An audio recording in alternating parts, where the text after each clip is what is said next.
So today let's compare the A16 iPad with the outgoing iPad 10th generation because the old model is still available for less by third parties, and so should you save your money and get that instead?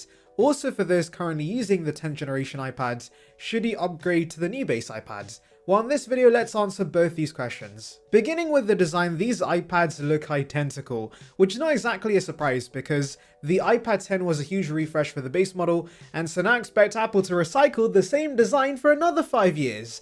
But to be honest, that's not exactly a con because both these iPads look like most other modern iPads, so I'm not too fast they did not change the design, and whilst new colours would have been nice, I also love the vibrant shades the iPad 10th generation has, and so this A16 iPad retaining those is great news. Anyway, let's move to the display, and once again, these both have the same exact panels. The LCD liquid retina displays that have a max brightness of 500 nits, they have True Tone and 264 ppi, and also fingerprint resistant coating. Now yes, on Apple's website they claim the 10th generation iPad has a 10.9-inch display, but the A16 iPad has an 11-inch display. But here's the thing, the displays are identical, it's just that Apple has decided to round up the display in the marketing material now with the new iPad, but technically both are 10.9 inches. The main omissions, however, with these base iPads are no P3 support, the displays themselves are not laminated, and also there's no anti-reflective coating.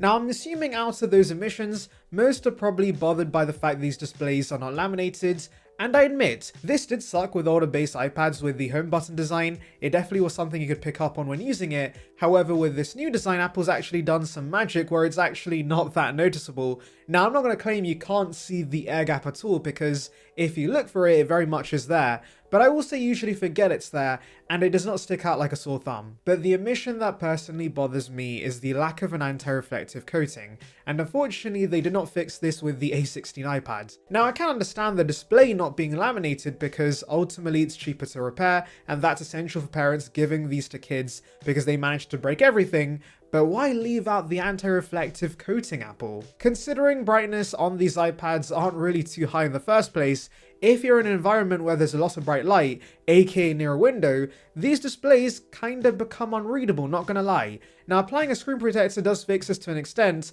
but come on Tim, why are you cheaping out? Does it really cost Apple that much more to just put a simple coating on these iPads? If that was here, I would not have much to complain about. And yes, that means I have no issues with these iPads having 60Hz panels. I can look past that, but the super reflective displays, whilst not being a deal breaker, does suck a little, and I wish Apple fixed that with the A16 iPads. You know what doesn't suck though? Clicking that subscribe button. I would greatly appreciate it, and it would bring you the latest about Apple right to subscription box, so please consider it. It would be appreciated. Join the saranbyte gang now. Moving to performance, we have the A16 with 6 gigs of RAM in the new base iPads, and A14 with 4 gigs of RAM in the iPad 10th generation. Now technically the older model does have one more CPU core because they bin both the GPU and CPU in the new model, but regardless, it's newer A16 cores, and to couple that with the additional RAM, and while to no one's surprise, the new model's faster. Wow!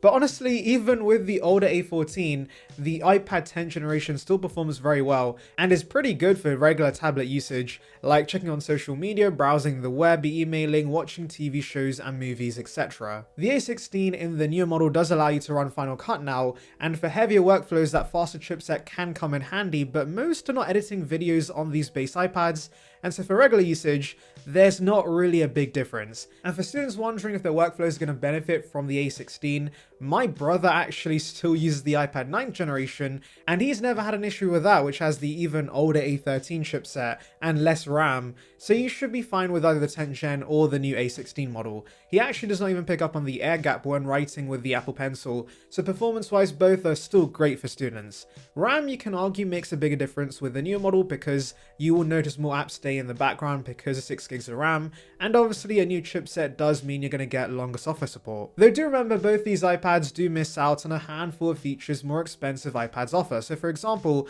both miss out on Apple Intelligence, which to be honest I do not miss because Apple's yet to give us any actual useful AI feature, but Apple Intelligence will continue to become a bigger part of iPadOS, and unfortunately both iPads cannot run it. You also don't get Stage Manager, which is odd to be honest because the less powerful 2018 and 2020 iPad Pros get this feature, so it's not cool they're essentially software locking this, but I'll be honest, I don't use Stage Manager ever, so again, I don't miss having this. So ultimately, whilst it does suck these iPads miss out on these features, they aren't core aspects of the iPad experience and are more niche, and most won't care about these omissions. Moving to endurance, Apple quotes the same 10 hours of video playback on both iPads, and I've not noticed any real difference. They are both great when it comes to battery life, because when you get the bare bones experience hardware-wise, there's not a lot pushing the internals in these iPads, and so as a result, you easily get upwards of 19 hours of screen on time on both these iPads. Those are pretty insane numbers, and so if you're a power user, you can rely on the iPad 10 and the A16 iPad. But yeah, there's no real upgrade battery-wise on the new model. Now, touching on accessories, once again, these iPads are the same. They support the same accessories. Pencils-wise, we have support for the USB-C pencil and Apple Pencil 1, though I would only get the USB-C pencil because it does not involve having to use a stupid dongle. It just magnetically attaches to the iPad and you charge it via a USB-C cable, and the pencil is definitely a must-have for note-taking and artwork. Now yes, I know the first generation pencil does have pressure sensitivity which the USB-C model lacks, but in my opinion this is not a huge miss for those just note-taking on the iPad. However, if you absolutely do need this feature, I would recommend you get a third-party pencil option on Amazon. I'll leave links below.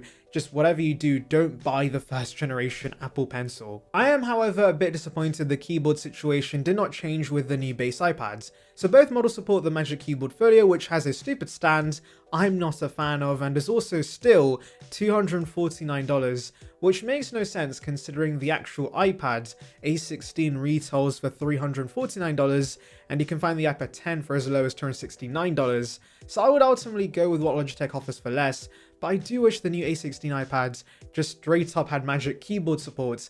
I much prefer the floating design of the regular Magic Keyboard. Now quickly touching on the cameras, they are near identical. The hardware is exactly the same, but because of the A16, you do get Smart HDR4 processing on the new model.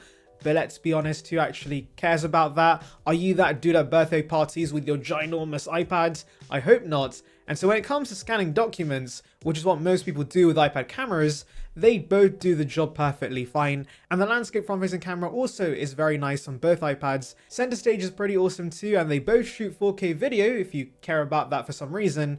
And yeah, they're both just fine camera-wise. There's nothing to complain about here, and they don't do anything revolutionary in this aspect as well, nor do they have to be revolutionary. Speakers are the same on these iPads too, it's a stereo pair and that makes a big difference, and mics are also solid for calls. Both have Touch ID, which is ever reliable, and both have Bluetooth 5.3 support and Wi-Fi 6 support. Not the newer Wi-Fi 6C or 7 standard, though this is not a massive miss. Wi-Fi speeds are solid on these iPads, like most other modern iPads. Also similar to the 10th generation iPad, the new base model does have a USB-C port with USB 2 speeds, which some might get annoyed about, but I actually don't care. I would be lying to you guys if I said this made a difference in my life, because I never ever transfer anything with my iPad. That port is solely for charging, and so it makes no difference to me. But of course, if you're transferring things from a drive pretty often, then you should probably get a higher end iPad. Now the final thing I want to mention is the most crucial upgrade the A16 iPad makes, which is double the base storage.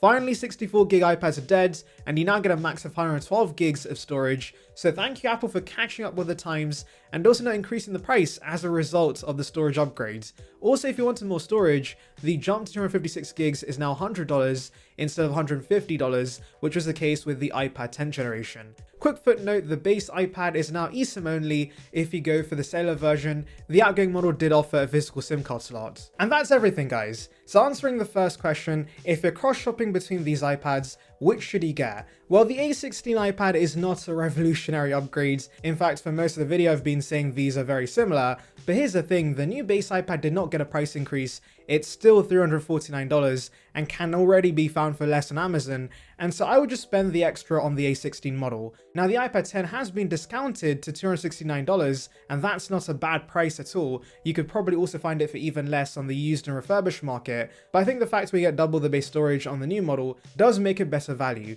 Most will want the additional storage, but if you're sure you can absolutely make do with 64 gigs, the older model's definitely not a bad buy. I'll leave links below. As for those currently using the 10th generation iPad, I would probably not upgrade to the A16 model considering the 10th generation model is still a solid tablet, and I doubt it will be causing issues for many considering it's not that old. The only reason I could see people upgrading is for more storage, but do remember, apart from that and the Neo chipset, these are very similar iPads, and so I would ultimately try and hold off for bigger upgrades in the future. For those still considering buying the A16 iPad though, I'll leave links below. Anyway, let me know your thoughts in the comments, make sure to like and subscribe for more content like this, and thank you for watching.